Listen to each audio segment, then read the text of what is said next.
നമസ്കാരം. രാഹുൽ ഈശ്വറിന്റെ അറസ്റ്റിന് മുമ്പ് തങ്ങൾക്ക് നോട്ടീസ് നൽകിയെന്നും കൈപ്പറ്റിയെന്നുമുള്ള പോലീസ് വാദം പച്ചക്കള്ളമെന്ന് അദ്ദേഹത്തിന്റെ ഭാര്യ ദീപ. രാഹുൽ ഈശ്വറിന്റെ അറസ്റ്റിന് മുമ്പ് തങ്ങൾക്ക് നോട്ടീസ് നൽകിയെന്നും കൈപ്പറ്റിയെന്നുമുള്ള പോലീസ് വാദം പച്ചക്കള്ളമെന്ന് അദ്ദേഹത്തിന്റെ ഭാര്യ ദീപ.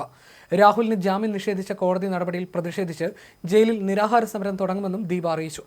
അതിജീവിതയെ അപമാനിക്കാൻ ശ്രമിച്ചു എന്ന കേസിലാണ് രാഹുൽ ഈശ്വറിനെ കോടതി റിമാൻഡ് ചെയ്തത്. പൂജപ്പുര സെൻട്രൽ ജയിലിലേക്കാണ് രാഹുലിനെ അയച്ചത്. രാഹുലിനെ ഒരറിയിപ്പും കൂടാതെ വീട്ടിൽ വന്ന് വിളിച്ചു കൊണ്ടുപോവുകയായിരുന്നുവെന്നും ലൈംഗിക ചുവയുള്ള പരാമർശങ്ങൾ ചുമത്തിയാണ് അറസ്റ്റ് ചെയ്തതെങ്കിലും റിമാൻഡ് റിപ്പോർട്ടിൽ പോലും ഏത് പരാമർശമാണ് കുറ്റകരമെന്ന് പോലീസ് വ്യക്തമാക്കിയിരുന്നില്ലെന്നും അവർ കൂട്ടിച്ചേർത്തു. നീതി നിഷേധിക്കപ്പെട്ടു എന്നതിലുള്ള ശക്തമായ പ്രതിഷേധം അറിയിക്കാൻ രാഹുൽ ഈശ്വർ ജയിലിൽ നിരാഹാര സമരം ആരംഭിക്കാനാണ് തീരുമാനിച്ചിരിക്കുന്നത്. നിയമപരമായി സെഷൻസ് കോടതിയിലും ഹൈക്കോടതിയിലും കേസിനെ നേരിടുമെന്നും ദീപ വ്യക്തമാക്കി.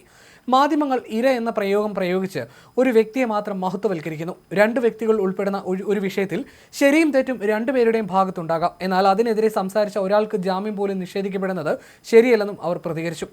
രാഹുൽ ജയിലിൽ നിരാഹാരം അനുഷ്ഠിക്കുമെന്ന് പറയുകയാണ് ദീപ. അന്വേഷണത്തോട് പൂർണ്ണമായി സഹകരിച്ചുവെന്നും തങ്ങൾക്ക് നോട്ടീസ് നൽകിയിട്ടില്ല എന്നും അവർ മാധ്യമങ്ങളോട് പ്രതികരിച്ചു. എന്തുദ്ദേശത്തിലാണ് പോലീസ് വന്നതെന്ന് അറിയില്ലായിരുന്നു, അതുകൊണ്ടാണ് ലാപ്ടോപ്പ് മാറ്റിയതെന്നും അവർ പറഞ്ഞു. അതിജീവിതയെ അപമാനിക്കാൻ ശ്രമിച്ചവരെയാണ് നിലവിൽ പോലീസ് അന്വേഷണ പരിധിയിൽ ഉൾപ്പെടുത്തിയിരിക്കുന്നത്.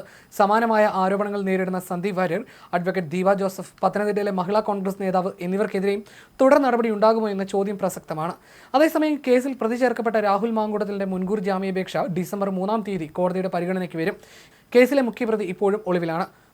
പൂജപ്പുര ജയിലിലേക്ക് കൊണ്ടുപോകുന്നതിനിടെ ഇതൊരു കള്ളക്കേസാണ്, നിയമപരമായി നേരിടുമെന്ന് രാഹുൽ ഈശ്വർ മാധ്യമങ്ങളോട് വിളിച്ചു പറഞ്ഞു. ഇതിനൊപ്പം ജയിലിൽ നിരാഹാരം അനുഷ്ഠിക്കുമെന്നും അദ്ദേഹം പ്രഖ്യാപിച്ചു. തിരുവനന്തപുരം സൈബർ പോലീസാണ് രാഹുൽ ഈശ്വറിനെതിരെ കേസെടുത്തത്. സ്ത്രീത്വത്തെ അപമാനിക്കൽ, ഇരയെ മോശക്കാരിയാക്കൽ തുടങ്ങിയ വകുപ്പുകൾ പ്രകാരമാണ് കേസ്. രാഹുലിന്റെ വീട്ടിൽ നിന്ന് പിടിച്ചെടുത്ത ലാപ്ടോപ്പിൽ നിർണായകമായ ദൃശ്യങ്ങളുണ്ടെന്ന് കോടതി കണ്ടെത്തി. ഈ ദൃശ്യങ്ങൾ പരിശോധിച്ച ശേഷമാണ് റിമാൻഡ് ചെയ്യാൻ കോടതി ഉത്തരവിട്ടത്. അതേസമയം രാഹുലിന്റെ അറസ്റ്റുമായി ബന്ധപ്പെട്ട് രാഷ്ട്രീയ നിരീക്ഷകനായ ശ്രീജിത്ത് പണിക്കർ കുറിച്ചത് ഇങ്ങനെ: രാഹുൽ ഈശ്വർ സ്വയം വരുത്തിവെച്ച കേസും അറസ്റ്റുമാണ് ഇപ്പോൾ ഉണ്ടായത്. മാങ്കൂട്ടത്തിൽ കേസിൽ അദ്ദേഹം പറയുന്നത് മര്യാദകേടാണെന്ന് 3 ചർച്ചകളിലെങ്കിലും ആവർത്തിച്ച് ഓർമ്മിപ്പിച്ചിട്ടും തിരുത്താൻ അദ്ദേഹം തയ്യാറായില്ല. ഞാനും കൂടി പങ്കെടുത്ത 24 ന്യൂസ് ചർച്ചയിൽ താൻ പറയുന്ന വാക്കുകൾ തെറ്റെങ്കിൽ തന്നെ കേരള പോലീസ് അറസ്റ്റ് ചെയ്യട്ടെ എന്ന് പറഞ്ഞ ആളാണ് രാഹുൽ ഈശ്വർ. അരുതാത്തത് പറയരുതെന്നും മാങ്കൂട്ടത്തിനെ ന്യായീകരിക്കാൻ പരാതിക്കാരിയെ അപമാനിക്കേണ്ടതില്ലെന്നും ആ ചർച്ചയിൽ ഞാൻ അദ്ദേഹത്തെ ഓർമ്മിപ്പിച്ചിരുന്നു. എന്നിട്ടും അവരെ അപമാനിക്കുന്ന വാക്കുകൾ ആവർത്തിച്ചപ്പോൾ അവതാരകനോട് ഇത് അനുവദിക്കരുതെന്ന് ഞാൻ അപേക്ഷിച്ചു. രാഹുൽ ഈശ്വർ സംസാരിക്കേണ്ട എന്ന് പറഞ്ഞ അവതാരകൻ അദ്ദേഹത്തിന്റെ അവസരം നിഷേധിക്കുകയും ചെയ്തു.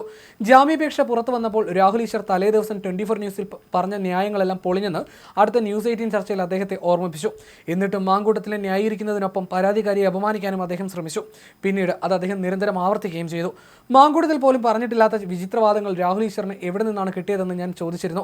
വിവാഹ സ്റ്റാറ്റസ് മറച്ചുവെച്ച് പരാതിക്കാരി മാങ്കൂട്ടത്തിനെ ചതിച്ചെന്നൊക്കെയുള്ള വാദം ജാമ്യാപേക്ഷ പുറത്തായപ്പോൾ പൊളിഞ്ഞെന്ന് ഏഷ്യാനെറ്റ് ന്യൂസ് ചർച്ചയിലും പറഞ്ഞിരുന്നു.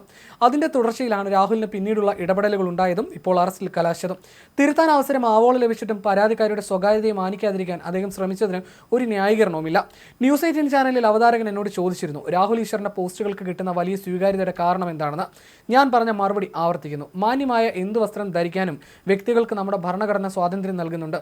ഒരു സിനിമാ നടിയെ ഒരു ബിസിനസ്സുകാരൻ അവഹേളിച്ചപ്പോൾ ആ നടിക്കൊപ്പം നിൽക്കുന്നതിന് പകരം ബിസിനസ്സുകാരനൊപ്പം നിൽക്കാനും ധരിക്കുന്ന വസ്ത്രത്തിന്റെ പേരിൽ ആ നടിയെ നിരന്തരം ഓഡിറ്റ് ചെയ്യാനും ശ്രമിച്ച രാഹുൽ ഈശ്വറിനെ ന്യായീകരിക്കാൻ അന്നും സോഷ്യൽ മീഡിയയിൽ നിരവധി ആളുകൾ ഉണ്ടായിരുന്നു. ആ സ്വീകാര്യതയ്ക്ക് ഒരർത്ഥം മാത്രമേ ഉള്ളൂ.